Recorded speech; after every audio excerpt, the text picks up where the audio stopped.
CSS positioning allows you to place elements on a page with pinpoint accuracy. It sounds an attractive proposition, but it has some unexpected side effects. In this lesson, I'll give you a brief overview of the theory and some of the problems related with positioning. There are several different types of positioning. They're all controlled by the position property, which currently supports 4 values. Absolute positions an element accurately at specified offsets.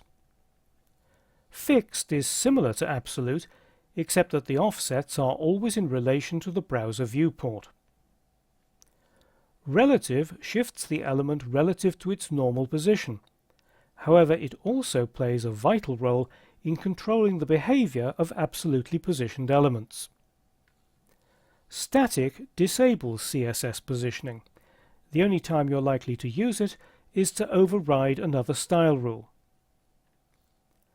4 properties specify the offsets for a positioned element: top, left, right and bottom. These properties tell the browser how far to offset the element on a particular side. Normally you set just 1 or 2 of these properties.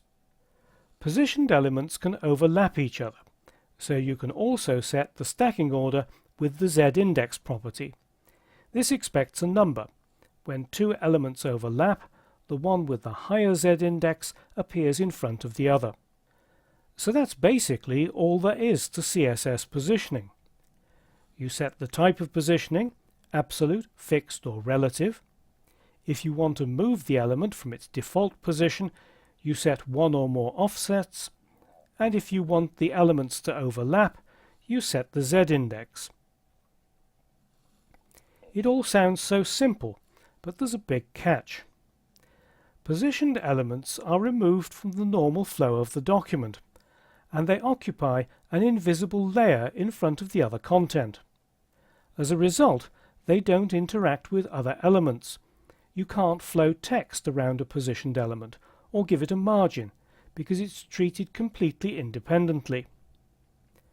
Another feature of CSS positioning that you need to take into account is what's known as the containing block of a positioned element. This determines where the offsets are measured from. In the case of fixed positioning, it's always the browser viewport. With relative positioning, it's the element's position in the normal flow of the document. However, with absolute positioning, it's more complicated. The containing block is the nearest positioned ancestor. In other words, if an absolutely positioned element is nested inside another element that has its position set to absolute, fixed or relative, the offsets are calculated from that surrounding element. However, if no such element exists, the page is used as the containing block, and because you've got no idea how big the browser viewport will be, it causes major problems with layout if you're not careful. Fortunately, the solution is simple. You nest absolutely positioned elements inside a relatively positioned one, as you'll see in a later lesson.